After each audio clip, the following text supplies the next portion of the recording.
কি দিয়ে আপনাদেরকে বুঝাই, আমরা তো মানুষ। আল্লাহর নবীর মহাব্বতি, আল্লাহর নবীর বিচ্ছেদে মরা একটা খেজুর গাছ পর্যন্ত কেঁদেছে। আল্লাহু আকবার। একজন নয়, দুইজন নয়, অসংখ্য সাহাবায়ে কেরাম সেই দিন মসজিদে নববীর মধ্যে হাজির ছিলেন, উপস্থিত ছিলেন। সবাই হাউমাউ করে কেঁদেছে। ওই দিন আল্লাহ রাব্বুল আলামিন মরা খেজুর গাছের জবান খুলে দিয়েছে। আল্লাহু আকবার।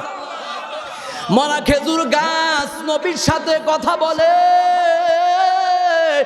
আর নবীকে বলে, ওগো আল্লাহ নবী, এতদিন আপনি আমার সাথে হেলান দিয়ে আপনি খুতবা দিয়েছেন। ওগো আল্লাহ নবী, এখন কাঠের মিম্বার আসছে, আমি খেজুর গাছকে আপনি ভুলে যাচ্ছেন। ওগো আল্লাহর নবী, এই যে এতদিনের মহাব্বত, সম্পর্ক, ভালোবাসা, এটা আমি বলে এরকমভাবে এখন যদি আপনি আমাকে ছেড়ে ওই মিম্বারের মধ্যে উঠে খুতবা দেন, এটা আমি সহ্য করতে পারবো না। একজন নয়, অসংখ্য অগণিত জলিলুল কদর সাহাবীরা সেদিন হাউমাউ করে কেঁদেছেন। সুনানে তিরমিজিতে আসছে হাদিস, সুনানে নাসাইতে আসছে হাদিস, অসংখ্য হাদিস, এরকম হাদিসের কিতাবের ভিতরে হাদিসটা আসছে। মরা খেজুর গাছ হাউমাউ করে মানুষের বাচ্চার মতো সেদিন কেঁদেছিল। আল্লাহু আকবার। কেমন নবীর উম্মত আল্লাহ আমাদেরকে বানাইছে, খুশি না বেজার? জোরে বলেন, খুশি না বেজার? তাহলে ওই দিন খেজুর গাছ, এক হাদিসে আসছে দুইটা বর্ণনা। কয়টা? দুইটা বর্ণনা। এক হাদিসে আসছে যেদিন কাঠের মিম্বার মসজিদে নববীর মধ্যে উঠানো হয়েছে, আল্লাহ রসুল খেজুর গাছটাকে বাদ দিয়া যখনই মিম্বারের মধ্যে উঠে খুতবা দেওয়া শুরু করলেন, খেজুর গাছ মানুষের বাচ্চার মতো হাউমাউ করে কাঁদতে শুরু করেছে। এবার আল্লাহ রসুল অবাক, সাহাবায়ে কেরাম অবাক, কান্নার আওয়াজ কোত্থেকে আসে কেউ খুঁজে পায়? কেউ খুঁজে পায় না। সাহাবীরা এদিক সেদিক তাকায়, সামনে পিছনে তাকায়, কান্নার আওয়াজ কোত্থেকে আসতেছে কেউ খুঁজে পায় না। এবার হঠাৎ করে দেখে ওই খেজুর গাছের ভিতর থেকে কান্নার আওয়াজ আসতেছে। আল্লাহু আকবার। এটা আল্লাহর দ্বারা সম্ভব কি সম্ভব না? জোরে বলেন, সম্ভব কি সম্ভব না? সম্ভব। এবার আল্লাহ রসুল বুঝতে পারছেন। আল্লাহ রসুল খুতবা বলে কাঠের মিম্বার ছেড়ে দিয়ে খুতবা বন্ধ করে খেজুর গাছের কাছে গেলেন। খেজুর গাছের কাছে গিয়ে এক বর্ণনায় আসছে আল্লাহ রসুল খেজুর গাছকে বুকে জড়ায় নিয়েছেন। বুকে জড়ায় নিয়েছেন, কিন্তু না না, খেজুর গাছ বড় চালাক, খেজুর গাছের কান্না বন্ধ হয় না। বুকে জড়ায় নিয়েছে, এরপরেও খেজুর গাছের কান্না বন্ধ হয় না। নবীজি মায়া নবী বলেন, ও খেজুর গাছ, কেন তুমি কাঁদো? আমি তোমার জন্য দোয়া করব, আল্লাহ রব্বুল আলামিন তোমাকে জীবন দান করবি, কিয়ামত পর্যন্ত তুমি বেঁচে থাকবে। আর সারা পৃথিবী থেকে যত হাজিরা আসবে, বলে সমস্ত হাজিরা তোমার গাছ থেকে খেজুর সিরা সিরা খাবি। খেজুর গাছকে যখন এই প্রস্তাব দিল, আমি তোমার জন্য আল্লাহর কাছে দোয়া করব, আল্লাহ তোমাকে জীবন দান করবে, তুমি তো এখন মৃত, আমি দোয়া করব আল্লাহ যেন তোমাকে জীবন দান করে। জীবন দান করার পরে কি হবে? কিয়ামত পর্যন্ত পৃথিবীর প্রান্ত থেকে, পৃথিবী থেকে যত হাজী সাহেবরা আসবে, যত মানুষ আমার মসজিদের মধ্যে আসবে, মসজিদে নববীতে আসবে, আরে লক্ষ কোটি কোটি মানুষেরা তোমার গাছ থেকে, তুমি গাছ থেকে খেজুর সিরা সিরা খাবে, বলে আমি এই দোয়া করব। এবার খেজুর গাছ বলে, ওগো আল্লাহ নবী, না না, আমি চাই না, আমি জীবিত হতে চাই না, আমি চাই না গো, কিয়ামত পর্যন্ত আমার হায়াত হোক, আর আমি খেজুর গাছ থেকে মানুষ সিরা সিরা খেজুর খাক, এটা আমি চাই না। বলে তুমি কি চাও? ওই দিন খেজুর গাছ বলেছিল, ওগো আল্লাহর নবী, আমার একটাই চাওয়া, আমি খেজুর গাছ আপনার সাথে জান্নাতে থাকতে চাই। আরো জোরে বলেন সুবহানাল্লাহ। দেখছেন খেজুর গাছের চাওয়াটা কত সুন্দর, কত ভালো। খেজুর গাছ বলে আমি জান্নাতে থাকতে চাই, বলে আমার লাগবে না, কিয়ামত পর্যন্ত আমি হায়াত চাই না, আমি আপনার সাথে জান্নাতে থাকতে চাই। সুবহানাল্লাহ। এবার সাহাবায়ে কেরাম, এবার আল্লাহ নবী বলেন, ও সাহাবীরা, এই খেজুর গাছটাকে কাটো, এই খেজুর গাছ কেটে খেজুর গাছটাকে দাফন করো। আল্লাহু আকবার। এখনো যান, গিয়ে দেখবেন একটা খেজুর গাছের কবর দেওয়া আছে। এই খেজুর গাছ হাদিস প্রমাণ করি যেদিন মানুষ উঠবে হাসরের ময়দানে, ওই দিন এই খেজুর গাছ হাসরের ময়দানে উঠে যাবি। সুবহানাল্লাহ। ওই দিন হাসরের ময়দানে খেজুর গাছও দাঁড়াবে। আল্লাহু আকবার। এবং নবীর সাথে আল্লাহর জান্নাতে থাকবে। আল্লাহু আকবার। শুধু খেজুর গাছ নয়, আল্লাহ রসুলের বিচ্ছেদের পরে আল্লাহ রসুল যেই ঘোড়ার মধ্যে আরোহণ করতেন, ওই ঘোড়াটা হাসরের ময়দানে বলে আল্লাহ রসুলের সাথে জান্নাতে থাকবে। সুবহানাল্লাহ। তাহলে যেই খেজুর গাছ নবীকে ভালোবাসছে, উহুদ পাহাড় নবীকে ভালোবাসছে। বুখারী শরীফের হাদিসে আসছে, নবী, আমি সংক্ষেপ করে বলতেছি, আল্লাহ রসুলের বলে এরকম ভাবে আল্লাহ রসুলের জন্য উহুদ পাহাড় একদিন মানুষের বাচ্চার মতো হাউমাউ করে কাঁদতে শুরু করেছে। বলেন সুবহানাল্লাহ। উহুদ পাহাড় কেঁদেছে, খেজুর গাছ কেঁদেছে। বলে এরকম ভাবে, এরকম আপনার আমার আপনাকে বলে এমন একজন নবীর উম্মত আল্লাহ আমাকে আপনাকে বানিয়েছে। আরে যেই নবীর বলে হাতের আঙ্গুলের ইশারায় বলে এরকম আপনার চন্দ্র চাঁদ দ্বিখণ্ডিত হয়ে গেছে। ঠিক কি না জোরে বলেন?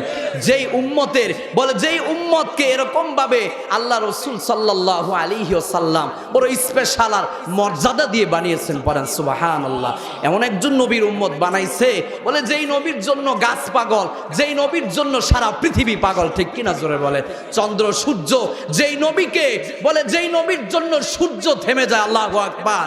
যেই নবীর জন্য সূর্য থেমে যায়, যেই নবীকে চন্দ্র বলে এরকম আপনার ছায়া দিয়ে রাখে। পড়েন সুবহানাল্লাহ।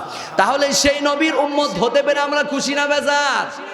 ওই নবীকে ভালোবাসার দরকার আছে না নাই? জোরে বলেন, আছে না নাই? একজন সাহাবী, গ্রাম্য এক সাহাবী, সাধারণ মানুষ, কৃষি কাজ করে। জোরে বলেন কি করে? এ বাবা জোরে বলেন কি করে? কৃষি কাজ করে। একজন সাহাবী গ্রাম থেকে আসছে, নবীর কাছে এসে বলে, ওগো আল্লাহর নবী, মাতা সা, কিয়ামত কবে সংঘটিত হবে? কিয়ামত কবে হবে? এবার আল্লাহ রাসূল বলেন, ও সাহাবী, তুমি যে কিয়ামতের কথা জিজ্ঞেস করতেছো, তুমি কি কিয়ামত আসলে সেটাকে সামাল দিতে পারবে? এরকম কি তোমার পুঁজি আছে? এবার ওই সাহাবী বলে, ওগো আল্লাহর নবী, না না, মিন কাসিরি সলাতিন ওয়ালা সাওমিন ওয়ালা সাদাকাতিন, হাদিসের ইবারত, হাদিসে আসছে। ওই সাহাবী বলে, ওগো আল্লাহর নবী, আমার আমল নামায় তেমন নামাজ নাই, নামাজের তেমন আমল আমার আমল নামাই নাই, আমি তেমন বেশি নামাজ পড়ি না, আমি তেমন বেশি রোজা রাখি না, আমি তেমন বেশি এরকম আপনার দান খয়রাত করি না। মিন কাসিরি সলাতিন ওয়ালা সাওমিন ওয়ালা সাদাকাতিন। এবার আল্লাহ ওই সাহাবী বলে, ওয়ালাকিন্নী উহিব্বুল্লাহ ওয়া রাসূলা।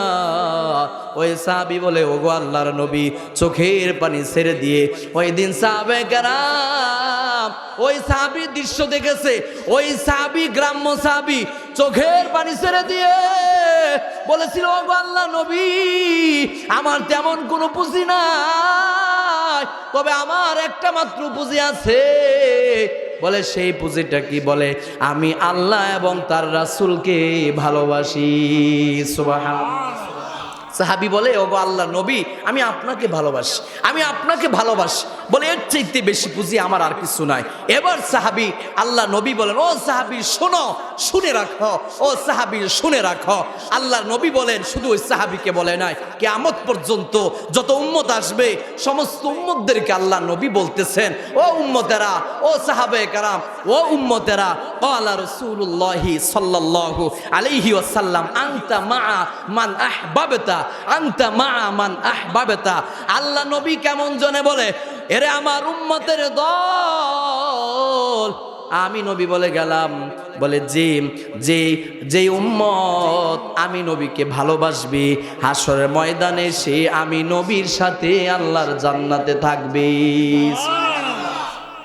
তাহলে এই যে যারা নবী পাগল, নবীর আশিক যারা, নবীকে গালি দিলে যাদের সহ্য হয় না, নবীকে গালি দিলে যাদের রক্ত গরম হয়ে যায়, আছে না নাই? জীবন দিয়ে দিব, রক্ত দিব, রাজপথে লড়াই করব, এরপরেও নবীর শানে কোনো বেয়াদবি আমরা মেনে নিব? আমরা সুন্নি মুসলমান, নবীর শানে কোনো বেয়াদবি মেনে নিব? নবীর শানে কোনো বেয়াদবি মেনে নিব না। প্রয়োজনে জীবন চলে যাবে, কোনো পরোয়া করি না, কারণ জীবন যদি চলে যায় নবীর জন্য যাবে, ঠিক কিনা?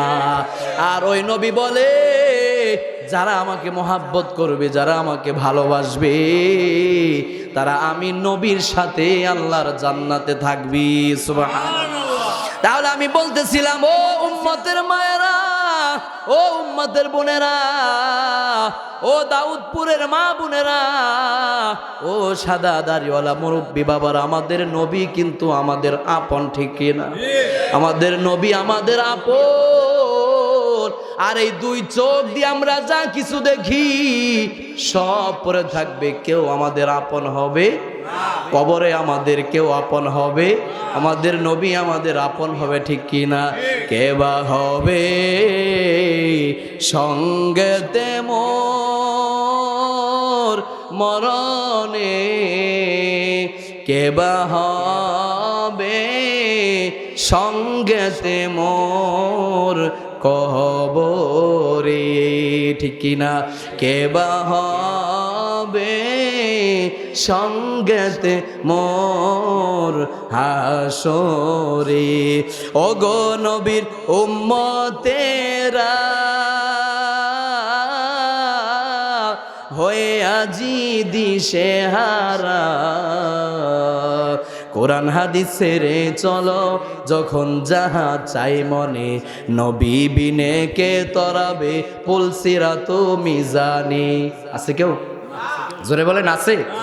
নবী বিনে কে তরাবে পুলসিরাত মিজানে, নবী বিনে কে তরাবে পুলসিরাত মিজানে। এমন এতিম নবী আমার,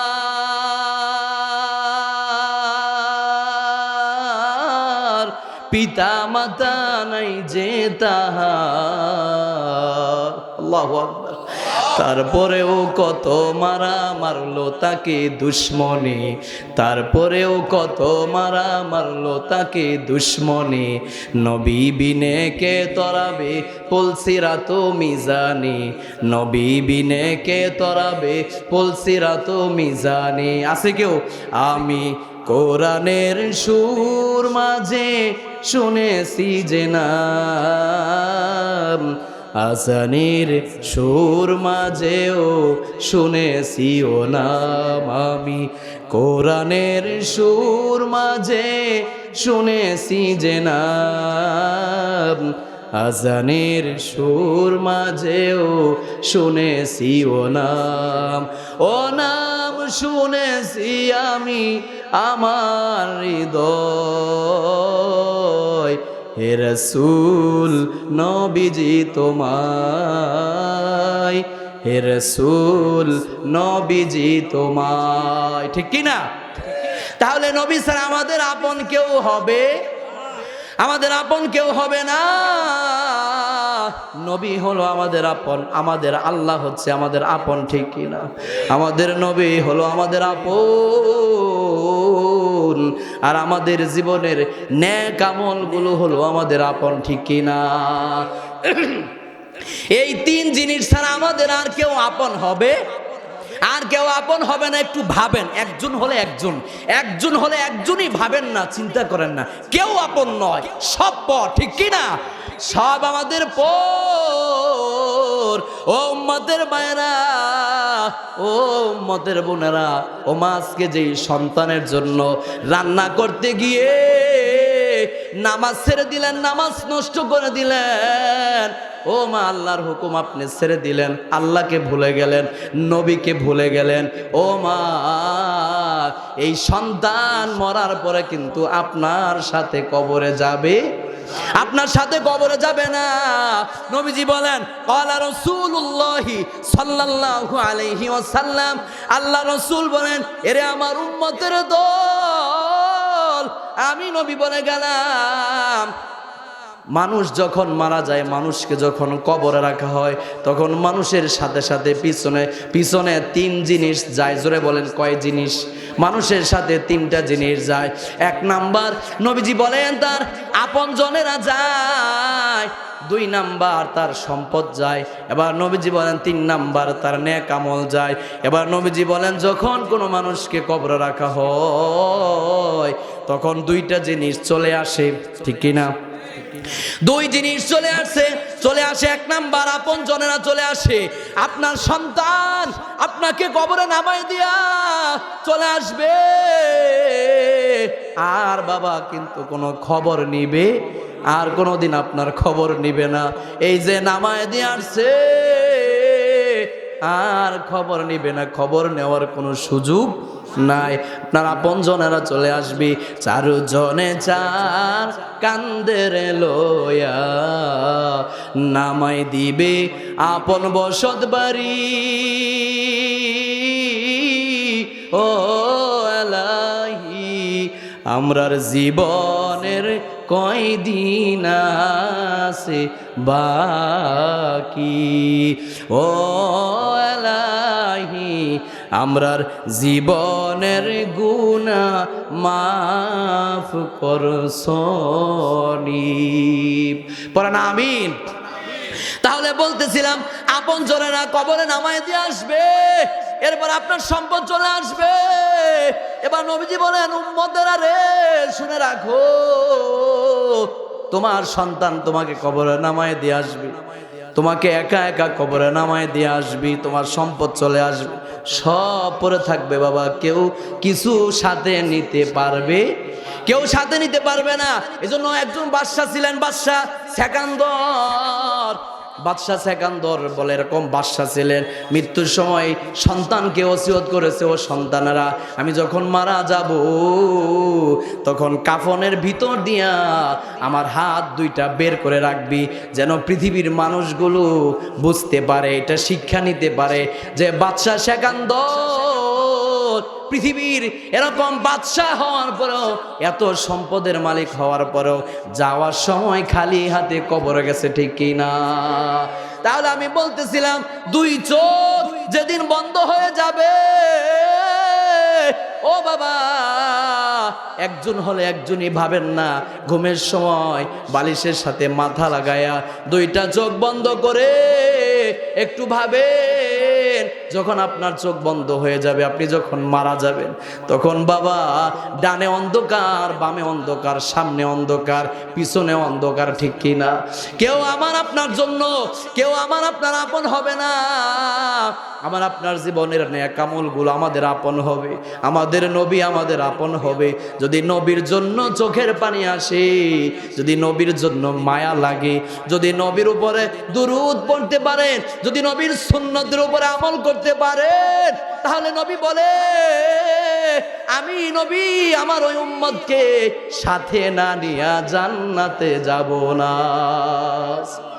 সুবহানাল্লাহ পড়েন না? তাহলে আমি বলতেছিলাম আমাদের আপন কেউ না, আল্লাহ, নবী, আমল, ঠিক কি না? এই 3 জিনিস ছাড়া আর কেউ আপন আছে? কেউ আমার আপনার কবরে যাবে না, কেউ আমার আপনার কবরের সাথী হবে না, বাতি হবে না, সবাই নামায় দিয়ে আসবে গো বাবা, ঠিক কি না? কার জন্য কি করতেছি? ও দাওয়াতপুরের কলিজার টুকরা, সূর্য সন্তান যুবক, ও যুবক ভাই, তোমার এক ভাই বলে যায় পা 2টা আগায় দাও, পায়ে ধরে বলে যায় যুবক, ও যুবক, যুবকের মৃত্যুর সংখ্যার হার কিন্তু এখন বেশি, ঠিক কিনা? এখন যুবকরাই বেশি মরতেছে। কিছুদিন আগে আরিক হলে এক যুবক মারা গেছে, এরকম ভাবে কানের মধ্যে হেডফোন লাগায়া গান শুনতেছিল, হঠাৎ করে ট্রেন আসতেছে, তার কোনো খবর নাই, ট্রেনে এসে এমন এক ধাক্কা দিয়েছি, ওই যুবক ছিটকে পড়ে সাথে সাথে মৃত্যু হয়ে গেছে। পরে নাউজুবিল্লাহ। এই যে 300 ফিট কিছুদিন আগে এক যুবকের লাশ, যুবক প্রেমিকা নিয়ে আসছে ঘোরার জন্য, আমোদ ফুর্তি করার জন্য, এরকম ভাবে আসার পরে যখন আপনার অ্যাক্সিডেন্ট করেছে, বাইক মোটর সাইকেল গেছে একদিকে, বলে এরকম প্রেমিক প্রেমিকা দুইজন দুই দিকে পড়ে আছে, পড়েন নাউজুবিল্লাহ। তাহলে যুবকের মৃত্যুর সংখ্যার হার বেশি, ঠিক কিনা? তাহলে বলতেছিলাম, ও দাউদপুরের যুবক ভাই, চলে আসো আজকের জান্নাতের বাগানে। এখনো পর্যন্ত যারা বসে বসে মোবাইল টিপতেছো, গেমস খেলতেছো, ও যুবক ভাই, এই জান্নাতের বাগান প্রতিদিন বসবেন, আজকে এখানে বসছেন, এই যে আমলের নিয়তে ওয়াজ শুনতেছেন, আপনার আমার আমল নামায় বলে সোয়াব লিখতেছে আল্লাহর ফেরেশতারা, ঠিক কিনা? যতক্ষণ বসে থাকবেন ততক্ষণ আল্লাহর রহমত নাজিল হবে, ততক্ষণ আমাদের আমল নামায় সোয়াব দিবে একজন, তিনি কে? জোরে বলেন না, তিনি কে? তাহলে বলতেছিলাম, কার জন্য কি করতেছো? কেউ আমাদের আপন হবে, কেউ আমাদের আপন হবে না। মন কার লাগিয়া কান্দ দিবারাতি, মন কার লাগিয়া কান্দ দিবারাতি, ওরে ভেবে দেখো কেউ হবে না, ওরে ভেবে দেখো কেউ হবে না তোমার সঙ্গের সাথী, কার লাগিয়া কান্দ দিবারাতি, আপন আপন বইলা যারে ভাবছো সারাক্ষণ, আসলে যে কেউ নয় তারা, কেউ নয় রে আপন, ঠিক কিনা? আসলে যে কেউ নয় তারা, কেউ নয় রে আপন। তাহলে আমি বলতেছিলাম, ও উম্মতের সাদা দাড়িওয়ালা মুরব্বী বাবারা যারা আসছেন, ও বাবা, আপনার এক সন্তান বলে যায়, ও বাবা আপনার বয়স 70 বছর 60 বছর, এখনো পর্যন্ত আপনাকে এরকম ভাবে টেলিভিশনের সামনে দেখা যায়, আপনার উপরে কিন্তু আল্লাহ অনেক নারাজ হয়, রাগান্বিত হয়। আল্লাহ রব্বুল আলামিন বলে, ও ফেরেশতারা দেখো না, আমার এই বান্দার বয়সটার 70 হয়ে গেছে, আমার এই বান্দার বয়স 80 বছর হয়ে গেছে, 60 বছর হয়ে গেছে, এখনো পর্যন্ত কবরের আযাবের কথা তার স্মরণ হয় না, নাউজুবিল্লাহ। এখনো জাহান্নামের আযাবের কথা স্মরণ হয় না। বলে এরকম ভাবে ওই কবরের আযাব কেউ সহ্য করতে পারবে না, ঠিক কিনা? পারবেন কবরের আযাব সহ্য করতে? কবরের আযাব সহ্য করা যাবে না যদি আল্লাহ আমাদেরকে মাফ না করে। কি উপায় হবে, ঠিক কিনা? জোরে বলেন, কি যে উপায় হবে আমার মরণে, মাওলা যদি মাফ না করে মোদের, ঠিক কিনা? যারা বলেন আল্লাহ যদি মাফ না করে কোনো রাস্তা আছে? এ বাবা বলেন না, আছে? কি যে উপায় হবে আমার কবরে, মাওলা যদি মাফ না করে মোদের, কবর হইল ছোট একটা মাটির ঘর, ওই কবরে থাকতে হইবে জীবন ভর, ঠিক কিনা? সাপে কাটবে, গর্জ মারবে, হাই রে হায়, আগুন জ্বালায়া দিবে কলি যায়, আগুন জ্বালায়া দিবে কলি যায়, ঠিক কিনা? সহ্য করা যাবে? জোরে বলেন বাবা, যাবে? সহ্য করা যাবে না। তাহলে বলতেছিলাম, ও উম্মতের মায়েরা, ও উম্মতের বোনেরা, ও মা, কবরের আযাব সহ্য করা যাবে না, সুতরাং নেক আমল করার দরকার আছে না নাই? এ বাবা জোরে বলেন আছে না নাই? তাহলে আমার আপনার জীবনে আমাদের আল্লাহ হচ্ছে আমাদের আপন, আমাদের নবী, মায়ার নবী হলো আমাদের আপন, আর আমার আপনার জীবনের নেক আমলগুলো হলো আমাদের আপন, ঠিক কিনা? এই তিন জিনিস ছাড়া বাবা আমাদের আর কোনো জিনিস আপন। আজকে যে মসজিদ পড়ে আছে, এই যে পিলার করা আছে, ছাদ দেওয়ার বলে এরকম ভাবে ছাদ দেওয়া হচ্ছে না, বলে কেন? টাকা নাই, ঠিক কিনা? যারা বলেন টাকা নাই। আজকে এই মসজিদের জন্য যদি আল্লাহর ঘরের ছাদের জন্য যদি আপনি টাকা দেন, সম্পদ দেন, দান করেন, এই সম্পদ, এই দান, এই নেক আমল আমার আপনার জীবনের বন্ধু হবে, ঠিক কিনা? আমার আপনার জীবনের এই নেক আমল আমার আপনার সাথী হবে, আমার আপনার কবরে বাতি হবে, ঠিক কিনা? জোরে বলেন, জোরে বলেন, ঠিক না? ঠিক। তাহলে এই নেক আমল হচ্ছে আমার আপনার জীবনের বন্ধু, আমার আপনার জীবনের আপন, ঠিক কিনা? তাহলে নেক আমল করার দরকার আছে না নাই? জোরে বলেন আছে না নাই? নবীকে ভালোবাসার দরকার আছে না নাই?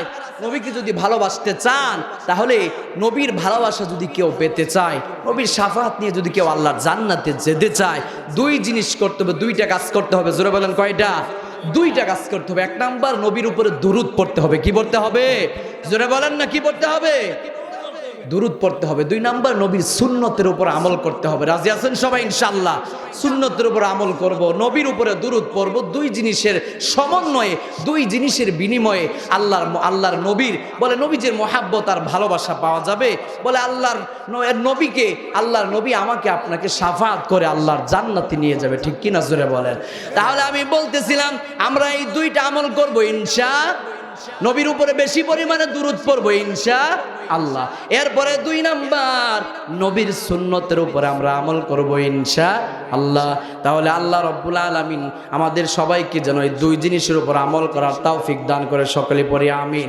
তাহলে আমি বলতেছিলাম, ও উম্মতের মায়েরা, ও উম্মতের বোনেরা, কোরআনুল কারীম আমাদেরকে জানিয়েছি, আল্লাহ রাব্বুল আলামিন বলেন, আল্লাহ রাব্বুল আলামিন বলেন, আল্লাযীনা ইউনফিকুনা ফিস সাররা ওয়াদ-দাররা ওয়াল কাযিমিনাল গায়যা ওয়াল আফিনা আনিন নাস ওয়াল্লাহু ইউহিব্বুল মুহসিনিন।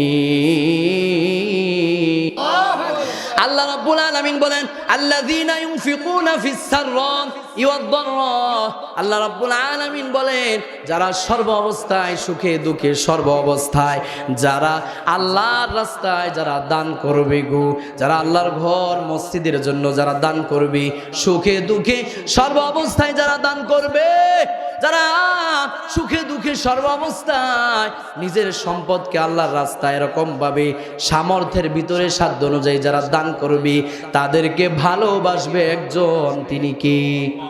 আরো জোরে বলেন না, তিনি কে? আল্লাহ রাব্বুল আলামিন তাদেরকে ভালোবাসবে, কোরআনুল কারীম আমাদেরকে জানিয়েছে। এরপর সূরা মুনাফিকুনের শেষের দিকে আল্লাহ রাব্বুল আলামিন বলেন, ওয়া আনফিকু মিম্মা রাযাকনাকুম, ওয়া আনফিকু মিম্মা রাযাকনাকুম মিন ক্বাবলি আন ইয়াতিয়া আহাদাকুমুল মাউত।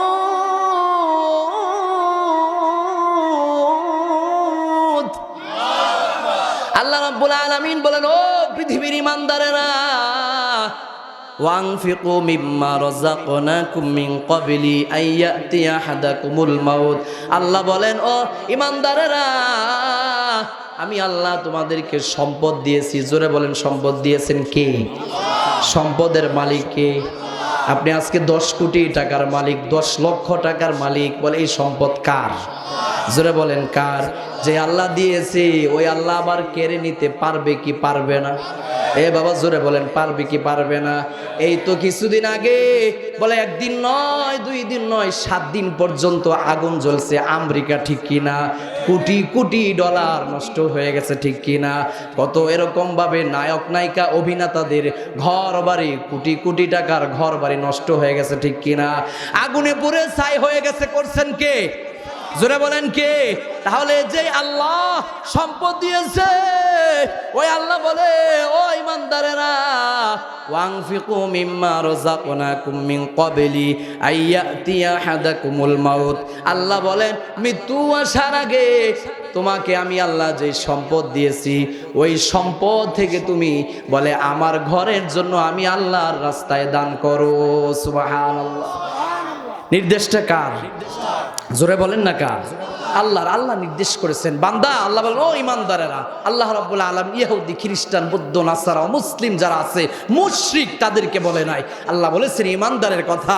ও ঈমানদারেরা, আল্লাহ ঈমানদারদেরকে, যারা মুসলমান, যারা ঈমানদার, যারা মুমিন, তাদেরকে আল্লাহ রাব্বুল আলামিন বলে মায়ার সুরে, ভালোবাসার সুরে ডেকে ডেকে বলে, ও ঈমানদারেরা, তোমরা তোমাদের সম্পদ থেকে আমি আল্লাহর রাস্তায়, আমি আল্লাহর ঘরের জন্য দান করো। ঠিক কি না? দান করবে কে? মুসলমানেরা। হিন্দুরা করবে? খ্রিস্টান বৌদ্ধ নাসারা মুসলিম মুশরিকরা মসজিদে দান করবে না, মুশরিকরা মাদ্রাসায় দান করবে না, ঠিক কি না? মুশরিকরা ওয়াজ মাহফিলে দান করবে না। বলে এই জন্য আল্লাহ রাব্বুল আলামিন যারা ঈমানদার তাদেরকে বলেছেন। কারণ কি? কারণ হচ্ছে আল্লাহ বলেন যদি দান না করো দুই চোখ যেদিন বন্ধ হয়ে যাবে ওই দিন আফসোস করবে, হায় আমি যদি দুনিয়ায় থাকা অবস্থায় দান করতাম ওই দানের সওয়াব আজকে আমি পাইতাম। ঠিক কি না? জোরে বলেন। সেটা আল্লাহ রাব্বুল আলামিন বলেছেন। আল্লাহ রাব্বুল আলামিন বলেন আল্লাহ রাব্বুল আলামিন বলেন, ওয়ানফিকু মিম্মা রাযাকনাকুম মিন ক্বাবলি আইয়াতিয়া আহাদাকুমুল মাউতু ফায়াকুলা রাব্বি লাউলা আখরতানি ইলা আজালিন করিব ফাআসাদদাক ওয়া আকুম মিনাস সলিহিন। আল্লাহ রাব্বুল আলামিন বলেন, ও পৃথিবীর ঈমানদারেরা, যদি দান না করো, যদি আমি আল্লাহর দেওয়া সম্পদ থেকে যদি দান না করো, তাহলে মনে রাখিও দুই চোখ যেদিন বন্ধ হয়ে যাবে ওই দিন কিন্তু তুমি আফসোস করবে। কিন্তু আফসোস করলেও আর কোনো লাভ হবে? আর কোনো লাভ হবে না। আর কোনো সুযোগ পাওয়া যাবে? আর কোনো সুযোগ পাওয়া যাবে না। ঠিক কিনা? জোরে বলেন। এজন্য আল্লাহর রাস্তায় দান করা দরকার আছে না নাই? জোরে বলেন, আছে না নাই?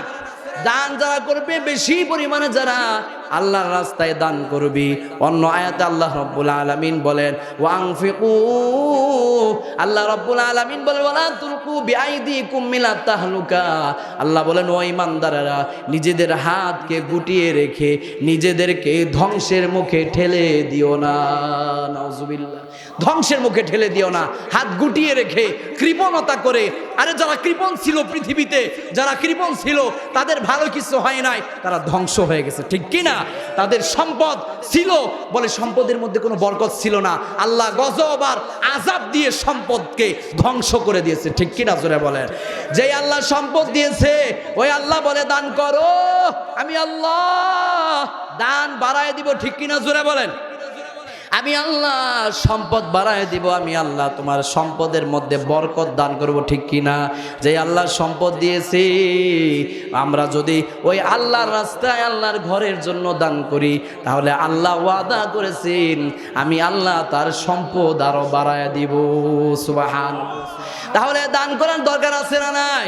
যারা বলেন আছে না নাই? এবার নবীজি বলেন, ক্বালা রাসূলুল্লাহি সাল্লাল্লাহু আলাইহি ওয়াসাল্লাম, আল্লাহর নবী বলেন, এরে আমার উম্মতের দল, আল্লাহ বলে, আল্লাহ রাসূল বলেন, উম্মতেরা দান করো। কারণ এই দান জিনিসটা বলে এটা হলো আল্লাহর পছন্দনীয় একটা আমল। যারা দান করবে গো বাবা, আল্লাহ রাসূল বলেন তাকে আল্লাহ রাব্বুল আলামিন বলে দুর্ঘটনা থেকে, অপমৃত্যু থেকে আল্লাহ ধরে ধরে তাকে বাঁচাবে। সুবহানাল্লাহ। যারা দান করবে, নবীজি বলেন ইন্না সাদাকাতা লা তুতফিউ গদবার রাব্বি, রাসূল বলেন এই দান বলে আল্লাহর রাগকে, ক্রোধকে ঠান্ডা করে দেয়। পড়েন সুবহানাল্লাহ। এবং অপমৃত্যু থেকে, দুর্ঘটনা থেকে, বলে দুনিয়ার আযাব গজব থেকে হেফাজত করবে একজন। তিনি কে? জোরে বলেন, তিনি কে? আল্লাহ হেফাজত করবে যারা দান করবে। এই দান যারা করবে তাদেরকে হেফাজত করবে আল্লাহ। ঠিক কিনা? জোরে বলেন। এবার আল্লাহ রাসূল আরো বলেন, ক্বালা রাসূলুল্লাহি সাল্লাল্লাহু আলাইহি ওয়াসাল্লাম, নবীজি বলেন বেশি পরিমাণে দান করো। বলে যারা দান করে এদের সম্পদ কমে না, এদের সম্পদ বাড়তে থাকে। ঠিক কিনা? তাহলে বলতেছিলাম আপনি যা করবেন, দুনিয়ার জমিনে যত নেক আমল করবেন এই নেক আমল আমার আপনার জীবনের সাথী হবে, ঠিক কিনা বাবা জোরে বলেন? এগুলো আমাদের কবরে যাবে, ঠিক কিনা জোরে বলেন? আর যদি না করেন, এই যে সম্পদ যা করতেছেন, যা কামাই করতেছেন, এই সম্পদ দুনিয়ায় পড়ে থাকবে, পরে ইচ্ছা করলেও আর দান করা যাবে না, ঠিক কিনা? ইচ্ছা করলেও আর দান করা যাবে না, ঠিক কিনা? এজন্য হায়াতে থাকা অবস্থায় দুনিয়ায় যতদিন আছি আপনি যা দান করবেন, বলে এরকম ভাবে যেদিন আপনি মারা যাবেন আপনার সন্তানেরা এরকম আপনাকে ভুলে যাবে, ঠিক কিনা জোরে বলেন? এই তো কিছুদিন আগের ঘটনা, এক বাবা মারা গেছে, মারা যাওয়ার পর সন্তান বাবার লাশটাকে দাফন করতে দেয় না। 1 ঘন্টা নয়, 2 ঘন্টা নয়, 10 ঘন্টা লাশটা জমিনে রেখে দিয়েছি, মাটির উপরে রেখে দিয়েছে, দাফন করতে দেয় না। বলে কেন? সন্তান বলে আগে আমার জমি ভাগ করে দেওয়া হোক, এরপরে বাবার লাশ দাফন করা হবে। পরে নাউজুবিল্লাহ। চিন্তা করতে পারেন, একজন সন্তান বাবা মারা গেছে, লাশ দাফন করতে দেয় না। বলে কেন? বলে আগে আমার জমি জামা, আমার বাবার সম্পত্তি জমি জামা আগে ভাগ করে দেওয়া হোক, এরপরে আমার বাবার লাশ দাফন করা হবে। পরে নাউজুবিল্লাহ। 10 ঘন্টা লাশ পড়ে রয়েছে, কাউকে দেয় না। যে বলে এরকম, এরপরে থানা থেকে পুলিশ প্রশাসন এসে এরপরে তাদের নেতৃত্বে বলে এরকম ভাবে আপনার ওই বাবার লাশ দাফন করা হয়েছে। পরে নাউজুবিল্লাহ। তাহলে এমন সন্তান আছে না নাই? তাহলে কার জন্য কি করতেছেন, কার জন্য রেখে যাচ্ছেন? আপনি আজকে যেটা দান করবেন এটাই হবে আপনার বন্ধু, এটাই হবে আপনার আমার জীবনের আপন, ঠিক কি না? এটা ছাড়া আমাদের আপন হবে আর কেউ আপন হবে না। যেটা দান করবেন, যেটা আল্লাহর ঘরের জন্য থাকবে, এই মসজিদ এটা কিয়ামত পর্যন্ত থাকবে, ঠিক কি না? কিয়ামত পর্যন্ত সদগায়ে জারিয়া হিসাবে থাকবে। যারা দুনিয়ার ভিতরে বলে আল্লাহর জন্য ঘর নির্মাণ করবে, নবীজি বলেন মাম বানা লিল্লাহি মাসজিদান বানাল্লাহু লাহু বাইতান ফিল জান্নাহ। আল্লাহ রাসূল বলেন মাম বানা লিল্লাহি মাসজিদান, যারা দুনিয়ার ভিতরে ঘর নির্মাণ করবে, আল্লাহ রাসূল বলেন আল্লাহ রাব্বুল আলামিন তার জন্য জান্নাতে একটা ঘর নির্মাণ করবে। পড়েন সুবহানাল্লাহ। জান্নাতে তার জন্য ঘর নির্মাণ করবে। নবীজি আরো হাদিস বলেন, যারা মসজিদ নির্মাণ করবে, মসজিদের কাজে যারা সহায়তা করবে, মসজিদের কাজে যারা দান করবে, আল্লাহ রাসূল তাদের জন্য 4টা সুসংবাদ দিয়েছেন। জোরে বলেন কয়টা? 4টা সুসংবাদ। 1 নাম্বার, নবীজি বলেন তাকাফফালাল্লাহু লিমান কানাল মাসজিদু বিররৌহি, আল্লাহ বলেন যারা মসজিদে দান করবে, আরে তাদের ঘরে শান্তি দিবে একজন, তিনি কে? জোরে বলেন তিনি কে?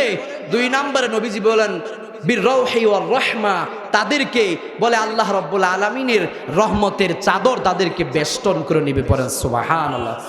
এরপরে আল্লাহ রাসূল বলেন ওয়াল জাওয়াজি আলা সিরাত, বলে সিরাতের পুল তারা সহজে পার হয়ে যায়। পড়েন সুবহানাল্লাহ। এরপরে তারা ইলা রিদওয়ানিল্লাহি তাআলা ইলাল জান্নাহ, নবীজি বলেন তারা আল্লাহর সন্তুষ্টি নিয়ে আল্লাহর জান্নাতে চলে যায়। পড়েন সুবহানাল্লাহ। তাহলে এই আল্লাহর ঘর মসজিদে দান করার দরকার আছে না নাই? জোরে বলেন আছে না নাই? এই সব পরে থাকবে, ঠিক কি না? বলে আমরা যদি আজকে যা দান করব, বলে সেটাই আমাদের কবরে যাবে, ঠিক কি না? জোরে বলেন। আপনি যা রেখে যাবেন, বলে পরে আফসোস করলেও পরবর্তীতে বলে আর কোনো লাভ হবে আর ইচ্ছা করলেও আপনি দান করতে পারবেন না। সুতরাং বলে আল্লাহর ঘর মসজিদের জন্য দান করার দরকার আছে না নাই? জোরে বলেন আছে না নাই?